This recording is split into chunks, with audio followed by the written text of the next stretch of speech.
Hey, want to hear the most annoying sound in the world?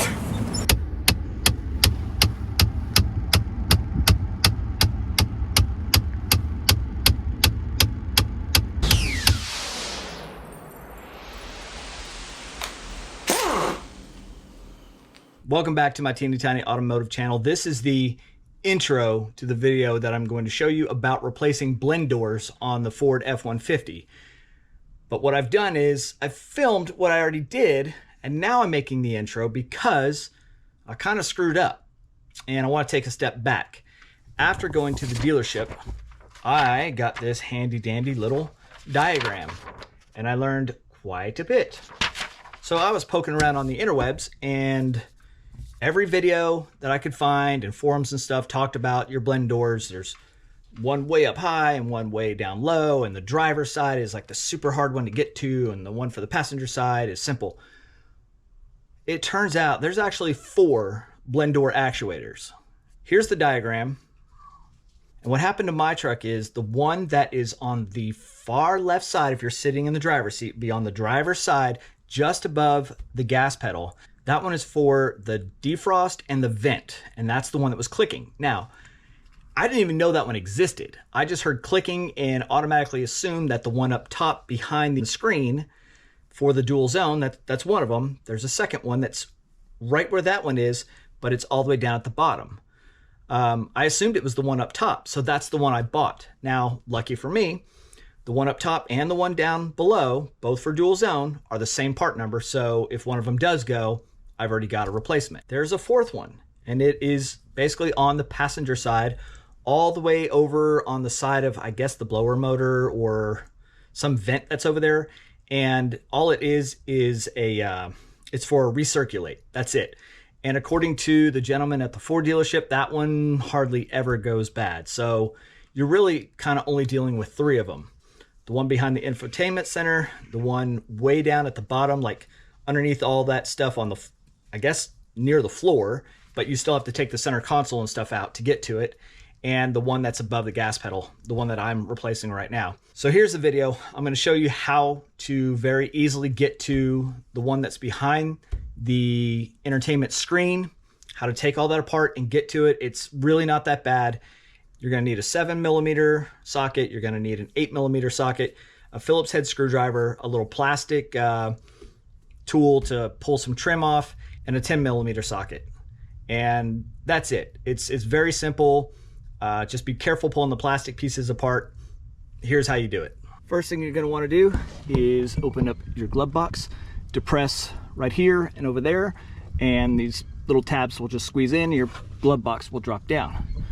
We're going to remove the passenger side airbag. There are 3 10mm bolts right above here in a silver bracket.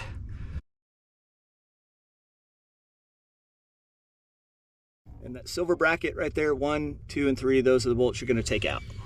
When you're messing with an airbag, just disconnect your battery. You can pull the fuse if you want. It's easy enough for me to just take a little 8mm socket and undo the negative side of my battery and be done. Now that I've got those 3 bolts out on the bottom, take a little plastic pry tool, pry up from the bottom on the outside here, and you'll get these little tabs clear of this plastic piece here. It's going to take a little oomph to get it to pull out because there is this weird little, see that clip right there? It goes over that silver bracket. It's on there pretty snug. So you're going to have to work it a little bit. Just be very careful and pull straight out. There you go. I'm not going to disconnect the electrical connector off this because I don't need it all the way out. All I'm trying to access are these, I think it's actually just that one that's holding it in. So it's kind of a poor design, but whatever. You're gonna wanna take your pry tool and take this little side cover right here off. Comes out pretty easy. Just be gentle with it. Once you have that cover off, use your little pry tool along the side right here and kind of pop this away because we're trying to get to that little bolt right there. This bolt that came out of here was a 7mm. That's that little copper goldish one. Make your way over to the driver's side. Same thing, you're gonna pull this little panel, just pry it off very gently.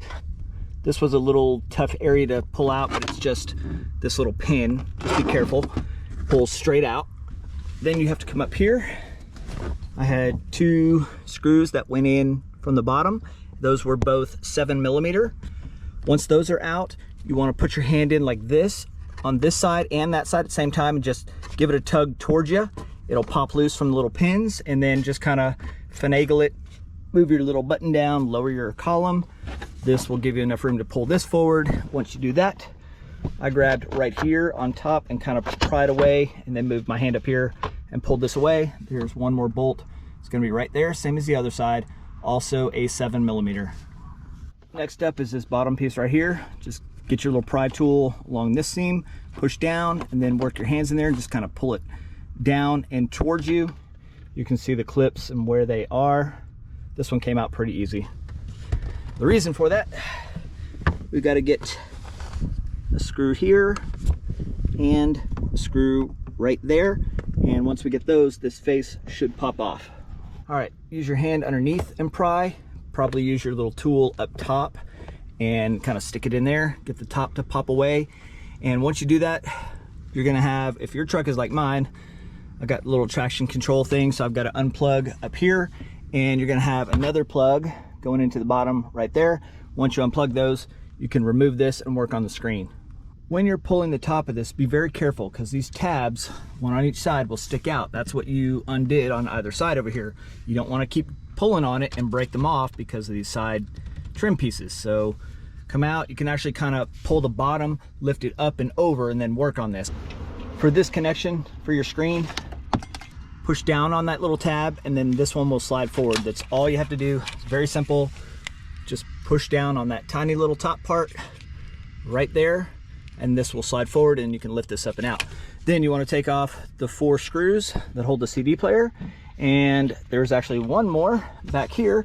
And of course, in Ford fashion, you don't want to keep them all the same. You want to go ahead and switch up hardware. So instead of using your ratchet and your little socket, now you got to get yourself a Phillips screwdriver and take that one little screw out. Thanks, Ford. Once you've taken all of this crap out, you can see the part you're trying to get to, and it's right here. There's one screw right here holding it down, and this is the actual module. Oh, there you go. Now you get a better look at it. Right here. So you got to get that out, unplug it, and replace it. And again, in Ford fashion, instead of keeping that at a 7mm like everything else was that we just took out, Ford said, screw you, consumer. We're going to switch it to an 8. So grab yourself an 8. Here's what the new one looks like, and it's sitting in there just like this. So this first little screw, bolt, whatever you want to call it, pretty easy to get to. The one that's going to be a pain is this one back here. The way I'm going to attempt to do it is by going in through the glove box, because you can see that little tiny bolt right there. That's where I got to get to. So I got my smallest ratchet with an 8mm socket, and I'm going to try to get my hand all the way back in there and get that off. I ended up swapping out my ratchet for a little bit longer one because I just needed that extra reach in there. So I'm actually going at it like this, using my left hand to hold it on the top of the screw, and then slowly turning the ratchet with my right hand. Just know that you're gonna get pretty intimate with your dashboard while you're doing this. It's a tight space. Get comfortable. I'm not gonna make you watch this whole thing. Here it is. I haven't unplugged it yet. I'm curious if I hook up my battery, if I'll hear this thing clicking again. Let's give it a shot.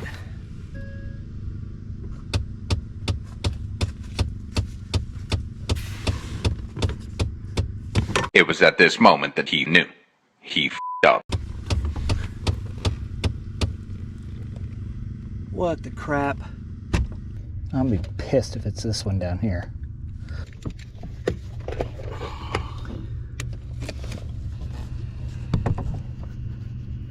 You can actually see this one moving back and forth. That's the one that needs to be replaced.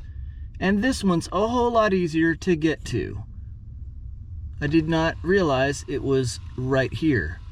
Everything I saw online said that the driver's side one was behind the dash. This is some bull. Well, the internet is a damn liar. This is the one that's bad on my truck.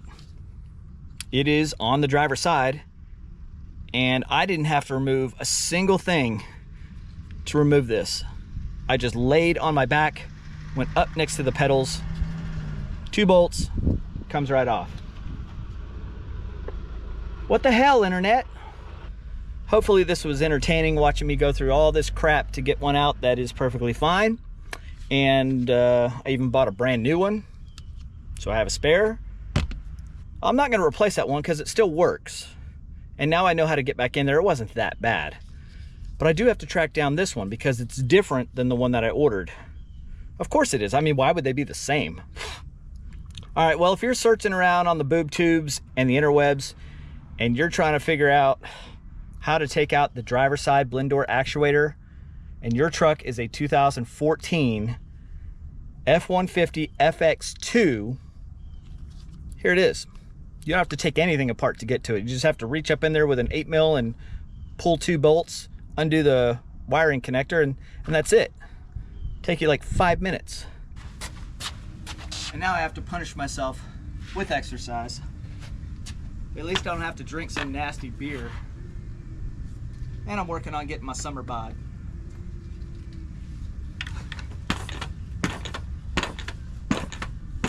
Like the first few seconds are a lot of fun, but then it starts to suck.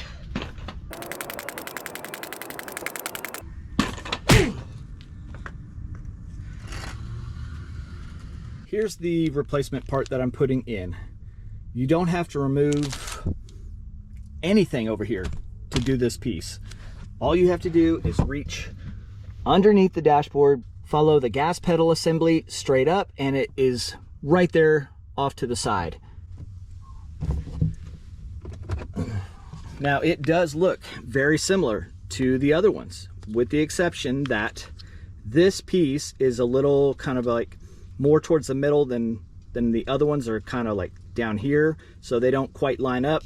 And this one is white, the other ones are solid black. Here's the part number for this one. It is 8L8Z19E616-C. So it's a little weird when you're looking at this, but this is actually the driver's side. And go over, this is the passenger side. So it's almost like you're looking at it as if you were standing in front of the truck looking into the cab, and that's how it makes sense. But this is the one that I'm changing right now. This is the one I thought was bad, but turns out I guess it is not. This one and this one down here, both the same part numbers. This one over here hardly ever goes bad, so chances are I won't ever have to mess with that one. And there it is, fixed just in the nick of time, because it is 68 today here in Texas, and tomorrow's supposed to be like 30s or something. I don't know, it's supposed to dip down into like 20s or 30s or even the teens here pretty soon. You know, Texas gets drunk and does whatever it wants with the weather, so I'm just glad I had a free day that was decent to get out there and get this done. Hopefully this explained a little bit about these blend door actuators and made it a little bit more clear as to which one does what and where they are and how to get a couple of them out. So get out there, start wrenching, and thanks for watching. Stay hungry, stay foolish.